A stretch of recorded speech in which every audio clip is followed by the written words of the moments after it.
Oh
என்ன காரணம்? எங்களுக்காக கைதட்ட வேண்டாம், உங்களுடைய உடல் நலத்திற்காக நீங்க கைதட்டும். இந்த கைதட்டுவதன் மூலமாக மனம் என்பது மகிழ்ச்சி பெறுகிறதா, மனம் என்பது அமைதி பெறுகிறதா, மூளைக்கு ஓடக்கூடிய நரம்பு மண்டலங்கள் எல்லாமே சீராக ஓடக்கூடிய தன்மை பெறுகிறதா. தம்பி பாடும்போது மட்டும் எக்கோ வச்சுக்கோங்க, இப்ப வேண்டாம். அது மட்டும் கிடையாதுங்க. காய்ச்சல், சளி, தலைவலி அப்படின்னா எல்லாருமே மருத்துவமனைக்கு போறோம் இல்லையா? முதல்ல என்ன பரிசோதனை எடுக்க சொல்லுவாங்க? உதாரணத்துக்கு காய்ச்சல்னு போறோம்னு வச்சுக்கோங்களேன், தெர்மாமீட்டரை வச்சு பரிசோதனை பண்ணி பார்ப்பாங்க. அதிகப்படியான காய்ச்சல் இருந்தது அப்படின்னா உடனடியாக என்ன பரிசோதனை? ரத்த பரிசோதனை எடுக்க சொல்லுவாங்க. எதற்காக ரத்த பரிசோதனை எடுக்க சொல்றாங்கன்னு இது நாள் வரை நம்ம யாராவது சிந்திச்சு பார்த்திருக்கோமா? என்ன காரணம் அப்படின்னு கேட்டீங்கன்னா, நம்ம மனித உடல்ல ஏதாவது கிருமிகள் இருந்தால் அது முதலில் கலக்கக்கூடியது ரத்தத்திலேயே சிறுநீர்லையும் தான் முதல்ல கலக்குவான். அப்ப நம்ம கைதட்டுவதன் மூலமாக மனித உடலில் ஓடக்கூடிய ரத்தத்தில் ஏதாவது கிருமிகள் இருந்தால் அது கலந்து கரைந்து சிறுநீர் வழியாக வெளியேறக்கூடிய தன்மை இருக்காம். எவ்வளவு பெரிய விஷயம் பாத்தீங்களா?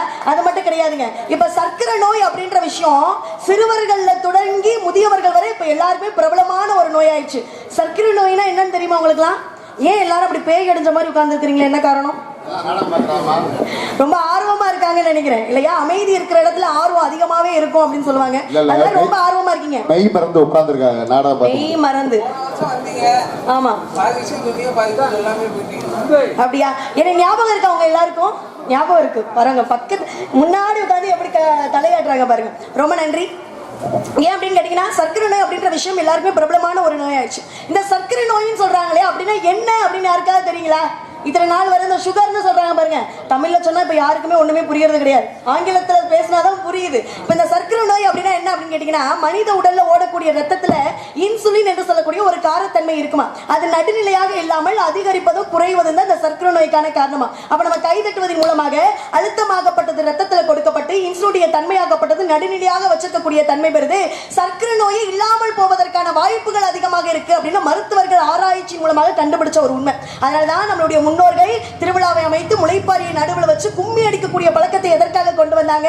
மனித உடலுக்கு ஆரோக்கியம் என்ற வகையில. நம்ம முன்னோர்களையும் மறந்துட்டோம், முன்னோர்கள் சொல்லிக் கொடுத்து போன பழக்க வழக்கத்தையும் மறந்துட்டோம். அதனால புதுமையான நோய்களுக்கான காரணமே அதுதான் முக்கியமான ஒரு விஷயமே. என்ன இருந்தாலும் வணக்கம். தெய்வீகமான இந்த திருச்சபைக்கு ஸ்ரீ வள்ளி என்ற கதாபாத்திரத்தை ஏற்றிருக்கும் திண்டுக்கல் காயத்ரியின் அன்பும் பணிவும் கலந்த வணக்கம். அகர முதல எழுத்தெல்லாம் ஆதிபகம் முதற்சிய உலகு ஈன்ற பொழுதில் பெருத்துவங்கும் தன் மகனை சான்றோன் என கேட்ட தாய் என்ற தத்துவங்களை அறிந்து அதன்படியே நடந்து மாதா பிதா குரு தெய்வம் அவர்களின் அருளாசி பெற்று எழுத்திரைத்திரை வாய்க்கால் வழியோடி புள்ளுக்கும் ஆங்காங்கே பசிமாம் தொல் உலகை நல்லார் உளரில் ஒருவர் அவர் பொருட்டு எல்லோருக்கும் பெய்யும் மழை என்ற ஔவையின் பொன் மொழியின்படி வாழ்ந்து கொண்டிருக்கும் பெரியோர்கள், தாய்மார்கள், விழா கமிட்டியாளர்கள் மற்றும் அனைத்து நாடக கலா ரசிகர்களுக்கும் மீண்டும் எனது வணக்கம். நமது நாடும் நாட்டு மக்களும் ஊரும் ஊர் மக்களும் 16 செல்வங்களாகிய புகழ், கல்வி, வழி, வெற்றி, நன்மக்கள், பொன், நல்லூர், நுகர்ச்சி, அறிவு, அழகு, இளமை, துணிவு, நோயின்மை, வாழ்நாள் என்று சொல்லப்படக்கூடிய 16 செல்வங்களும் பெற்று பெருவாழ்வு வாழ வேண்டும் என்பதற்காக என் குலக்கடவுளாக்கப்பட்ட முருகப்பெருமானை வணங்க வேண்டும். செந்தூர் முருகனே, மயோன் மருமகனே,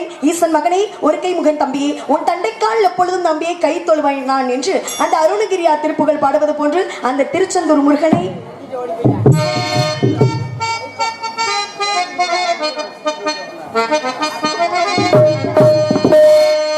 செந்தூர் முருகன் கோவிலே ஒரு செய்தியை நான் கேட்டேன்.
யாருமே இந்த மேடையை விட்டு கீழே இறங்கவே மாட்டாங்க. நல்ல அருமையான வாசிப்பு, நல்ல அருமையான இசை கலைஞர்களை கொண்டு பாடணும் அப்படின்னா பாட்டு வராதவங்களுக்கும் அப்படி தன்னால பாட்டு வருமா இல்லையா?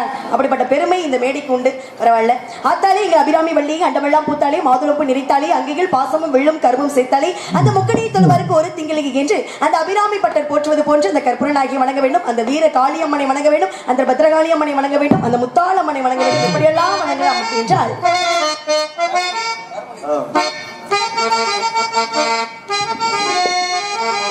புறமளித்து உலகையா பாடவை வந்தவளே கரம் குவித்து வேண்டுகின்றோம் காத்திடுவாய் கருமாரி காத்திடுவாய் கருமாரி.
பேசுறாங்க யாருனே தெரியலையே.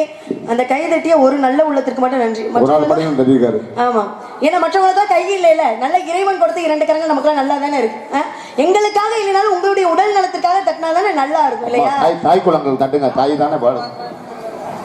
ஏன் அப்படின்னா இந்த கலிகாலத்துல இவ்வளவு பேர் நாடகம் பார்க்க உட்கார்ந்து இருக்கிறீங்க அப்படின்றத நினைக்கும் போது மகிழ்ச்சியா இருக்கு. பாருங்களேன், ஆடலம் பாடுற நிகழ்ச்சி எல்லாம் வந்துருச்சு. அவங்களுடைய தொழில் நேரம் எவ்வளவு அப்படின்னு கேட்டீங்கன்னா 3 மணி நேரத்துல இருந்து 4 மணி நேரம் தான். ஆடலம் பாடுற நிகழ்ச்சியில நம்ம ஊர்ல வச்சிருக்கீங்களா? வச்சதில்ல அப்படித்தானே? உண்மையாவே உங்களை பாராட்டுறேன். ரொம்ப சோகமா சொல்றியாடா தம்பி. ஏன் அப்படின்னா 3 மணி நேரம் 4 மணி நேரம் தான் உங்களுடைய தொழில் நேரம். ஆனா அவங்க வாங்கக்கூடிய வருமானம் எவ்வளவுன்னு கேட்டீங்கன்னா லட்சக்கணக்கில் வாங்குறாங்க தம்பி. அப்படி லட்சக்கணக்கில் கொடுத்து பாக்குறதுக்கு அந்த நிகழ்ச்சியில என்னதான் இருக்கு? அரைகுறை ஆடை அணிந்து கொண்டு நடத்தக்கூடிய நிகழ்ச்சி இல்லையா? நீ இவ்வளவு சோகமா இருக்கிறதுனால சொல்றேன். அரைகுறை ஆடையை அணிந்து கொண்டு நடத்தக்கூடிய நிகழ்ச்சி. அந்த நிகழ்ச்சியை பார்த்து நம்மளுடைய வாழ்க்கைக்கு நல்ல விஷயங்கள் என்ன தெரிஞ்சுக்க போறோம்? எதுவுமே கிடையாது. ஆனா அந்த நிகழ்ச்சிக்கு பாருங்க லட்சக்கணக்கில் கொடுத்து பாக்குறாங்க. பாட்டு கச்சேரி அவங்களுடைய தொழில் நேரம் 3 மணி நேரத்துல இருந்து 4 மணி நேரம் தான். அவங்க வாங்கக்கூடிய வருமானமோ லட்சக்கணக்கில் வாங்கிட்டு இருக்காங்க. ஆனா அந்த நாடக கலை பாருங்க, பாவப்பட்ட ஒரு கலை இருக்குன்னா அது நாடக கலை மட்டும்தான். பாவப்பட்ட ஜீவன்கள் இருக்குன்னா யாரு தெரியுமா தங்கச்சி? வேற யாரும் கிடையாது, நம்ம எல்லாரும் தான். நாடக கலையில மட்டும்தான் இரவு 10 மணிக்கு ஆரம்பிச்சு விடிய காலை 6 மணி வரைக்கும் நடத்தக்கூடிய ஒரே கலை நாடக கலை மட்டும்தான். நம்மளுடைய முன்னோர்கள் நமக்கு கொடுத்துட்டு போன கலை எது அப்படி கேட்டீங்கன்னா இந்த நாடக கலை மட்டும்தான். நாடு செழிக்க வேண்டும், நல்ல மழை பெய்ய வேண்டும்னு பாடக்கூடிய கலை இந்த நாடக கலை மட்டும்தான். ஆயக்கலைகள் எத்தனை இருக்கு? 64 இருக்கு. என்னென்ன தெரியுங்களா?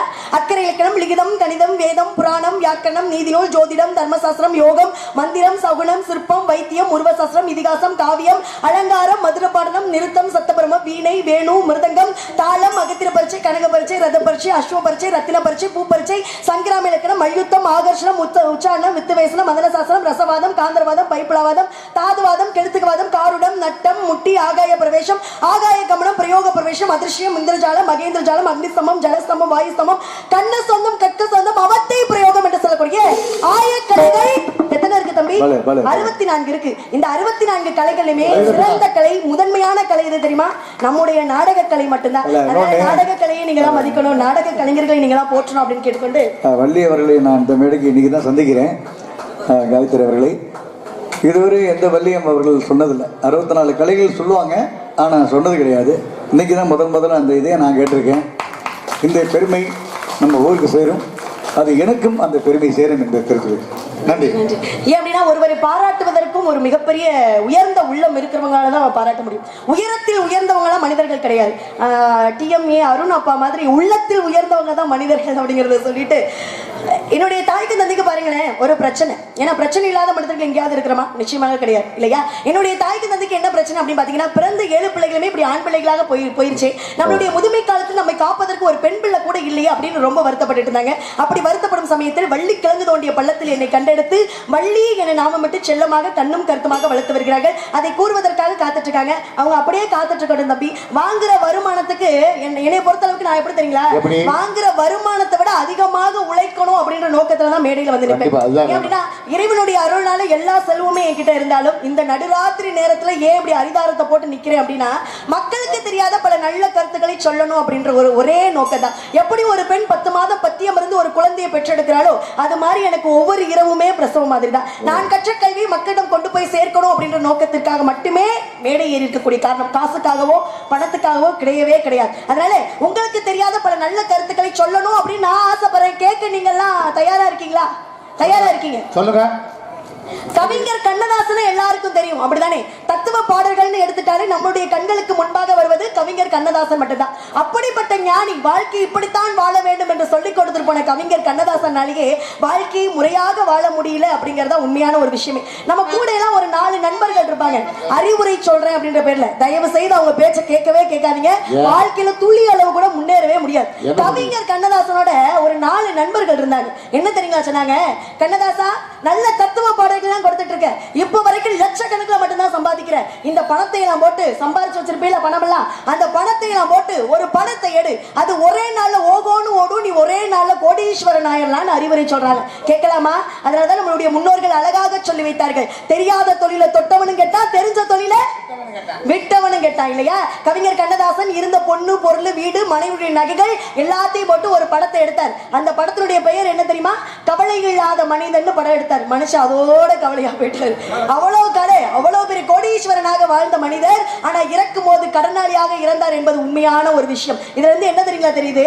பணம் சம்பாதிப்பது பெரிய விஷயமே கிடையாது. அந்த பணத்தை எப்படி வாழ்க்கையில பக்குவமாக பயன்படுத்தணும், நாம பாதுகாக்க தெரியணும், பக்குவமாக பயன்படுத்த தெரியணும் அப்படிங்கறத. நீங்க இதுவரை எத்தனை கோடி பாதுகாத்து வச்சிருக்கீங்க? கோடி கணக்குலயா? இது வரைக்கும் அப்படி ஒரு வாய்ப்பு கிடைக்கல. இப்ப இனிமே கிடைக்கும் அப்படிங்களா? ஏன்னா வீரகாளியம்மனுடைய அருள் பாருங்களேன். போன வருடமும் இந்த மேடைக்கு நான் தான் வந்தேன், இந்த வருடமும் நான் தான் வந்திருக்கேன். இதுவே மிகப்பெரிய ஒரு ஆச்சரியம், அதிசயம் இல்லையா?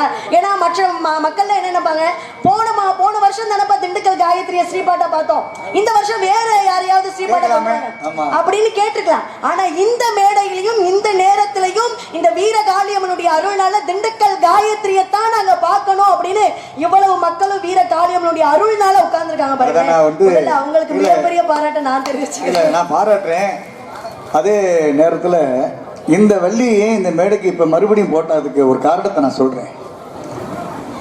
எனது தம்பி நாரதர் வெங்கடேஷ் அவர்கள் வந்திருக்காரு. அவருக்கு இணையே அவங்க பேசுவாங்களா? போன வருஷம் பேசுனாங்க, அது வேற. இந்த வருஷம் வெங்கடேஷ் நாரதர் இவர் பேசி தப்பிப்பாங்களா அப்படிங்கிற ஒரு காரணத்துக்காண்டி உங்களை போட்டிருக்காங்க. ஜெயிக்கிறதும் தோக்குறதும் அது சகஜம். யார் ஜெயிக்கிறீங்க இப்ப முக்கியம். ஆனா நீங்க நல்லா பேசுறீங்க. தம்பி நல்லா பாடுவாப்புல, நல்லா பேசுவாப்புல. பேசுவாப்புலங்கிறது தெரியல, அது இன்னைக்கு பார்த்துருங்க. ஆக மொத்தம் நான் நினைச்சேன், என்னடா இது இன்னைக்கு நாடகத்துல எல்லாரும் மதுரையில இருந்து வராங்க, இல்ல புதுக்கோட்டையில இருந்து வராங்களே, நம்மளை மட்டும் தனியா காரை வச்சு கூட்டிட்டு வராங்களே, என்னவா இருக்கும்னு ரொம்ப நேரமா யோசிச்சுட்டே வந்தேன். ஆனா எல்லாம் நிச்சயமா, ஆனா நீங்க சொன்னதின் வாயிலாக தான் தெரியுது, ஏதோ ஒரு குறிக்கோளோட வந்திருக்கிறீங்க அப்படின்ற விஷயத்த மட்டும் எனக்கு தெரியுது. ஆனா ஒரு விஷயம் சொல்லி வச்சிருக்கிறாங்க, வாழ்க்கையில குறிக்கோள் இல்லாத வாழ்க்கை எந்த ஒரு வாழ்க்கையுமே முழுமை அடையாது, பயன் அடையாது அப்படின்னு இருக்காங்க. லட்சங்கள் இல்லாமல் கூட வாழலாமா, ஆனால் லட்சியங்கள் இல்லாமல் வாழக்கூடாது அப்படின்னு இருக்காங்க. என்னுடைய வாழ்க்கையிலும் ஒரு மிகப்பெரிய லட்சியம் இருக்காது. என்ன தெரியுங்களா? நீங்க எல்லாரும் தெரிஞ்சுக்கணும், நாடக அமைப்பாளர் அப்பா வந்து டிஎம்ஏ அருண் அப்பா தான் என்னை இந்த அளவுக்கு நாடகத்தை சிறப்பாக அமைத்து கூட்டிட்டு வந்திருக்கிறாரு. அப்படின்னா சாதாரண விஷயமா நாடகம் சாதாரணமாக அமையவே அமையாது. இன்னைக்கு நம்ம மேடைக்கு வராத நபர்கள்லாம் உண்மையாகவே மிஸ் பண்ணிட்டாங்க அப்படின்னு தான் சொல்லணும். நாடகத்தை வந்து தவற விட்டுட்டாங்க அப்படின்னு தான் சொல்லணும். ஏன் அப்படின்னா வெங்கடேஷ் அவர்கள் வந்திருக்கிறாங்க. ஏன்னா எப்பயுமே நான் மேடை ஏறினா ஒரு குறிக்கோளோட தான் நான் ஏறுவேன். என்ன தெரியுங்களா? வெற்றி என்ற மகுடத்தை சூடிதான் இந்த மேடையை விட்டு இறங்குவேன் அப்படின்ற விஷயத்தோட தான் மனதில் வைத்துதான் இறங்குவேன். இன்னைக்கு வீரகாளியம்மனுடைய அருள் எனக்கு இருக்கா இல்ல வெங்கடேஸ்வரனுக்கு இருக்கா அப்படின்ற விஷயத்த நாங்க எதிர்பார்த்தது. நீங்க வந்த வேலை முடிந்ததா? இன்னும் கொஞ்சம் நேரம் இருக்கு. இப்பதான் ஆரம்பிச்சிருக்கேன். இப்பதான் அடிக்கல் நாட்டி இருக்கீங்க. அது வெற்றிகரமாக முடிய என்னுடைய மகிழ்ச்சி. பாருங்களேன், குடும்பத்துல ரொம்ப வறுமை, வாங்கி வச்ச கடனையே அடைக்க முடியாத நிலைமைக்கு கவிஞர் கண்ணதாசன் வந்துட்டார். மனைவி சொல்றாங்க, ஏங்க குடும்பத்துல ரொம்ப வறுமையா இருக்கு, உங்க கூட பிறந்த அண்ணன் கிட்ட போய் ஏதாவது காசு பணம் இருந்தா உதவிக்கு வாங்கிட்டு வாங்க அப்படின்னு அனுப்பி வைக்கிறாங்க. கவிஞர் கண்ணதாசனுக்கு நம்பிக்கை, கூட பிறந்த அண்ணன் தானே உதவி செய்யாம போயிருவாரா அப்படின்ற நம்பிக்கையோடு கவிஞர் கண்ணதாசன் போறார். ஆனா அங்கே கவிஞர் கண்ணதாசனுக்கு கிடைத்ததோ பணம் கிடையாது, ஏமாற்றம் மட்டுமே கிடைத்தது. கவிஞர் கண்ணதாசனுக்கு கோபம் வந்தது. நமக்கெல்லாம் கோபம் வந்தா கையில என்ன எடுப்போம்? கத்தி, கடப்பார, மஞ்சட்டி, அருவா, என்ன பக்கத்துல கிடக்குதோ எடுக்க வேண்டியது. வேண்டவே வேண்டாம். ஏன்னா கத்தியை தீட்டாதே புத்தியை தீட்டு அப்படின்றாங்க. கத்தியின் முனையை விட பேனாவின் முனை கூர்மையானது அப்படின்றாங்க. அருவாளை வச்சு சண்டை போடுவதை விட அறிவால் சண்டை போடுவதை சிறந்த மனிதன் அப்படின்றாங்க. கவிஞர் கண்ணதாசனுக்கு கோபம் வரும் வேளையில் எழுதுகோலை எடுத்தார். அப்போது கிடைத்ததுதான் இந்த பாடல்கள் அனைத்துமே. அண்ணன் என்னடா தம்பி என்னடா அவசரமான உலகத்திலே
விஷயங்கள் பேச காத்திருந்தாலும் வந்த வேலையை சிறப்பாக செய்யணும் இல்லையா?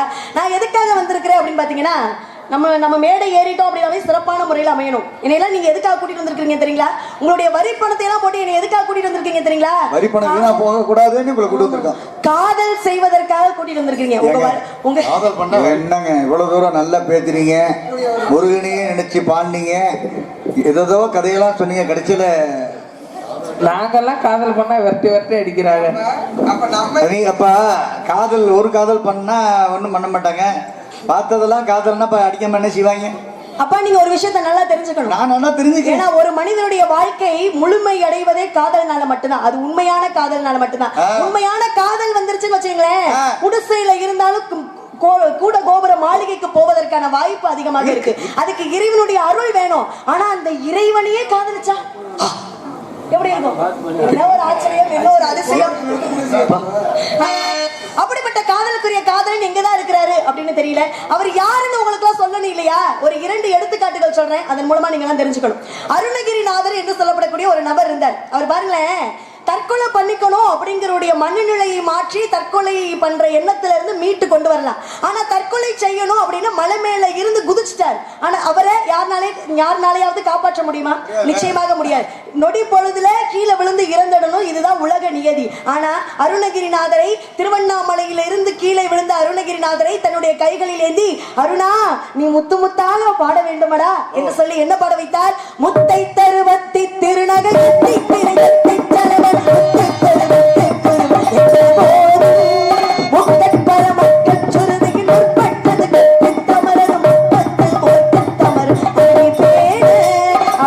திருப்புகளை பாட வைத்த பெருமையும் என்னுடைய காதலனுக்கு உரியது. கண்டுபிடிச்சிட்டீங்களா?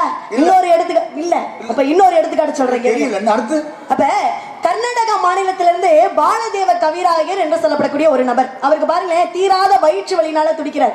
இந்த வலியிலேயே வாழ்றதை விட எங்கேயாவது விழுந்து இறந்துடணும் அப்படின்னு அவர் நினைத்து எங்க போறாரு தெரியுங்களா? அவர் தீவிர முருக பக்தர். எங்க போறாரு அப்படிங்கிறீங்களா? திருச்செந்தூர் கடல்ல விழுந்து இறந்துடணும் அப்படின்னு போறாரு கிளம்பி. எங்க இருந்து போறாரு? இருங்க, எங்க யாராவது சொல்லுங்க பாப்பா. நான் 100 ரூபாய் அன்பளிப்பு தரேன். எந்த மாநிலத்தில இருந்து, அவருடைய பெயர் என்ன அப்படின்னு சொன்னீங்கன்னா, கீழே 2 பெண்கள் உட்கார்ந்து பாக்குறீங்க, படிப்பாளியான பெண்கள் தான் உட்கார்ந்து இருக்கிறீங்க அப்படின்னா எந்த மாநிலத்தில இருந்து கிளம்பி போனாங்க, அவருடைய பெயர் என்ன அப்படின்னு சொன்னீங்கன்னா நிச்சயமாக நான் 100 ரூபாய் அன்பளிப்பு தரேன். கொடுக்குறீங்கல்ல, நிச்சயமா அது தகுந்த சன்மானம் என்னன்னு சொல்லிட்டீங்கன்னா சொல்லிடுவாங்க. அதான் 100 ரூபாய் அன்பளிப்பு தரேன். எப்படியோ சொல்ல போறேன், ஏறி போச்சுங்க. சரிங்க, 1000 ரூபாய் அன்பளிப்பு தரேங்க. கொஞ்சம் யோசிக்கிறான். என்னுடைய வருமானத்துல இருந்து 1000 ரூபாய் அன்பளிப்பு நான் தரேன். நிச்சயமாக தரேன். இருங்க, வாங்குற 10,000 ரூபாய் வாங்குறீங்க, ஒரு 2000 3000 சேர்த்து சொல்லுங்க. எப்படிங்க இப்படியே எல்லா மேடையிலும் எல்லாருக்கும் சொல்றீங்களே? எப்படிங்க? அப்படியெல்லாம் கிடையாதுங்க. ஏன் அப்படின்னு கேட்டீங்கன்னா, கர்நாடக மாநிலத்திலிருந்து பாலதேவ கவிராயர் என்று சொல்லப்படக்கூடியவர், தீராத வயிற்று வலி, தீவிர முருக பக்தர். எங்க போறாரு? திருச்செந்தூர் கடல்ல விழுந்து இறந்துடணும் அப்படின்னு கடலுக்கு அருகில் போய் அமர்ந்து தெய்வத்தினுடைய அருள் பெறணும் அப்படின்னு அமர்ந்திருக்காரு. அப்போது பாலதேவ கவிராயருடைய கனவில் தோன்றி என்ன பாட வைத்தார் தெரியுங்களா? எல்லா வீட்டிலுமே செவ்வாய் வெள்ளி என்று எல்லா வீட்டிலுமே ஒலிக்கக்கூடிய பாடல், அதுவாது என்னன்னு சொல்லுங்களேன் கேட்போம். செவ்வாய் வெள்ளி என்று தெரியும், ஆனா சொல்றதுக்கு ரொம்ப வெக்கப்படுறாங்கன்னு நினைக்கிறேன். அப்படித்தானே? சஷ்டிகை நோக்க சரவண பவன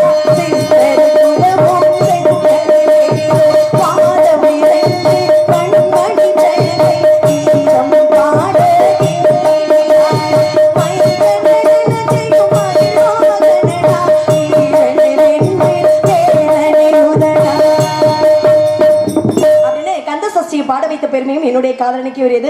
அப்படிப்பட்ட காதலனை எப்படியெல்லாம் பாட்டுல வர்ணிக்கணும் அப்படின்னு அந்த கந்தனையே நினைச்சிட்டு இருக்கீங்க. ஆமா, அந்த கந்தன், அந்த முருகப்பெருமானே நினைச்சிட்டு இருக்கேன். யாரோ நீ யாரோ நான், ஏனோ சந்தித்தோம் ஏனோ சம்மதித்தோம், நட்போ காதலோ நம்மை சேர்த்தது, தப்போ சரியோ நம்மை ஈர்த்தது, என்ன உறவோ இருந்து விட்டு போகட்டும், கடைசி வரைக்கும் இருப்போம், உனக்காக நானும் எனக்காக நீயும், அருகில் இருந்தால் அரவணைத்து சொல்லி இருப்பேன், தொலைவில் இருக்கிறாய் தூது அனுப்பட்டுமா?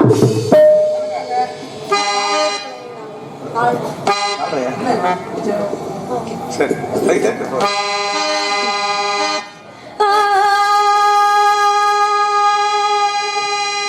காற்றோடு குழலின் நாதமே,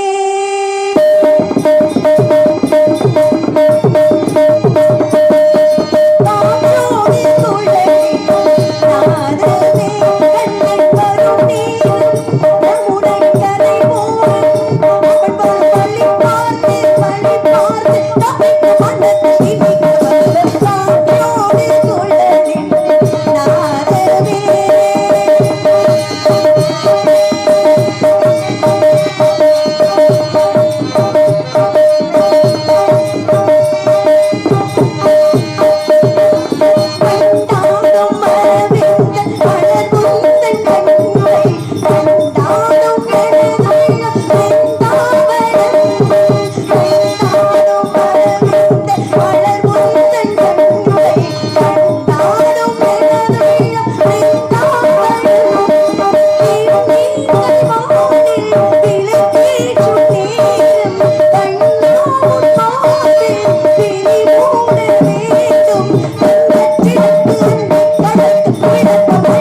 நான் பாடிக்கிட்டே இருக்கலாம், பேசிட்டே இருக்கலாம். ஏன்னா நேரம் காலத்தை கருதி. இல்லை, நீங்கள் உங்களுடைய நல்ல ஒரு சந்தர்ப்பம், பாடலாம், பேசலாம், அதுக்கு தான் உங்களை கூட்டு வந்திருக்காங்க. காதல் என்றால் தொழில மட்டும் நம்ம குறைக்க கூடாது, அவ்வளவுதான். நான் வாங்குற வருமானத்துக்கு மேலதான் உழைக்கணும், அப்படிதான் இருப்பேன் நான் எப்பயுமே. நீங்க இன்னைக்கு தான் முதன்முறையா உங்களை எல்லாம் சந்திக்கிறேன். இந்த வாய்ப்பு எப்பயுமே தொடரணும் அப்படின்னு எல்லாம் உள்ள இறைவனை வேண்டிக் கொள்கிறேன். காதல் என்றால் தாய் என்றால் காத்திருப்பு, தாய் என்றால் தவித்திருப்பு, இழி என்றால் இல்லறத்தில் ஈடுபடுதல். என்னுடைய காதல் எப்படியெல்லாம் அமையும் அப்படின்னு பாத்தீங்கன்னா, ஒருவர் மீது மட்டும்தான் காதல் வரும். அது இறக்கும் வரை ஒருவர் மீது மட்டுமாகவே இருக்கணும். அப்படிப்பட்ட காதல் இருக்கணும் அப்படின்னா மனிதர்கள் உணர்ந்து கொள்ள இது மனிதர் காதல் அல்ல, அதையும் தாண்டி புனிதமானது, தெய்வீகமானது, உணர்வு பூர்வமானது, அதையும் விட உணர்வு பூர்வமானது, தெய்வீகமானது. அப்படிப்பட்ட காதல் வந்துருச்சு அப்படின்னாவே அடுத்த கட்டமா என்ன நடக்கணும்? திருமணம் நடக்கணும். இருமணமும் இணைந்து விட்டால் திருமணம் தான் அடுத்த கட்டம், இல்லையா? இது என்ன மாவட்டம்? மதுரை மாவட்டமா? மதுரை மாவட்டம். இந்த மதுரை மாவட்டத்தில் இருக்கக்கூடிய மீனாட்சி அம்மனுடைய ஆலயத்தில் திருமணம் நடந்தால் எப்படி இருக்கும்? நல்லா இருக்கும்ல? மீனாட்சி தின்மதுர சீமகில மீனாட்சி கோவிலிலே கல்யாணம் பண்ணி கொள்ளுவோம். ஏ பொண்ணம்மா, பொண்ணம்மா சொல்லாம அள்ளி கொள்ளுவோம். மதுரை சீமையிலே மீனாட்சி கோயிலே கல்யாண பண்ணி கொள்ளுவோம். ஏ பொண்ணம்மா சொல்லாம அள்ளி கொள்ளுவோம். மதுரை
சீமையிலே மீனாட்சி கோயிலே கல்யாணம் கொள்ளுமா, பொன்னமா சொல்லாம இங்கே கொள்ளுமா.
பொண்ணம்மா அது தெரியாது உங்களுக்கு?